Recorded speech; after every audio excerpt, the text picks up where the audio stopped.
Picture the last 5 minutes of a final. Your legs are gone, your lungs are burning, and the only thing keeping you moving is the person next to you. Who do you want that person to be? This isn't really a story about football, it's a story about two men who reached the exact same mountaintop by two completely different roads. And it's a story about you, because somewhere in your life, you've already met both of them.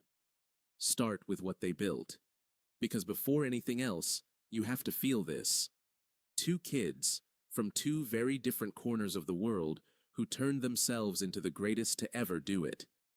One arrived in a foreign country at 13, small for his age, injecting growth hormone into his own leg every night just to have a shot at playing the game he loved. The other left home even younger, pushed himself through gyms and sprint drills until his body became a weapon nobody could outmuscle or outrun. Neither of them was given anything. They built themselves, brick by brick, out of nothing but hunger. That part deserves your respect before anything else does. Now walk into the locker room with them. Because that's where the story splits. Ask anyone who has actually stood next to Lionel Messi, and you hear the same word over and over. Included. Kylian Mbappé, sharing a locker room with him in Paris, said it felt like pure luck, that off the pitch he was just a normal person. Quiet, respectful, kind.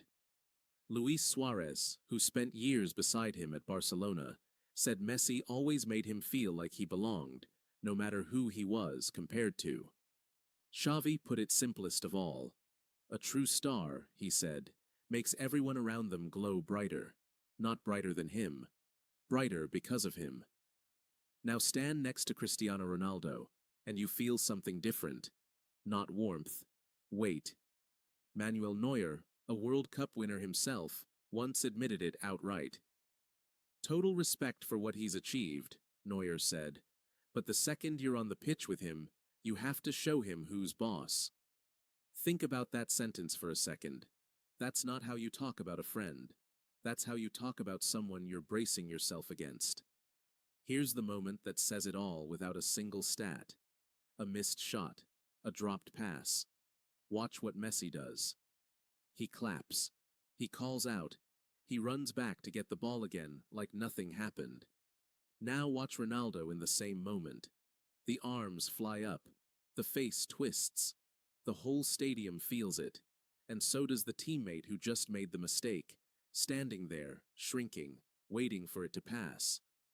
One of them makes the guy next to him feel safe to fail. The other makes him feel like failing in front of him is the worst thing that could happen. And that's the part that actually stays with you. Not the trophies, not the numbers. Because a trophy sits in a cabinet, but the way someone made you feel standing next to them on the worst night of your career, that follows you home.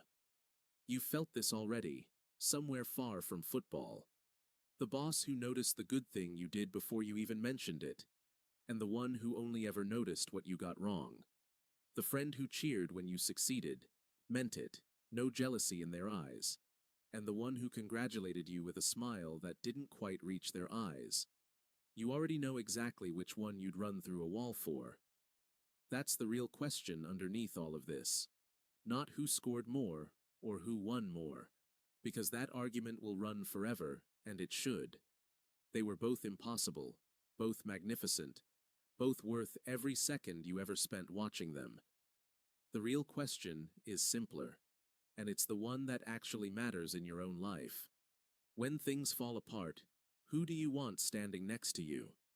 The one who lifts you back up, or the one who needs you to be the reason he stood so tall in the first place? Picture the last 5 minutes of a final again. Your legs are gone, your lungs are burning, and somehow the person next to you is the only reason you keep going. That's not talent. That's not even leadership. That's just what it feels like to be loved by the person beside you in the one moment you needed it most.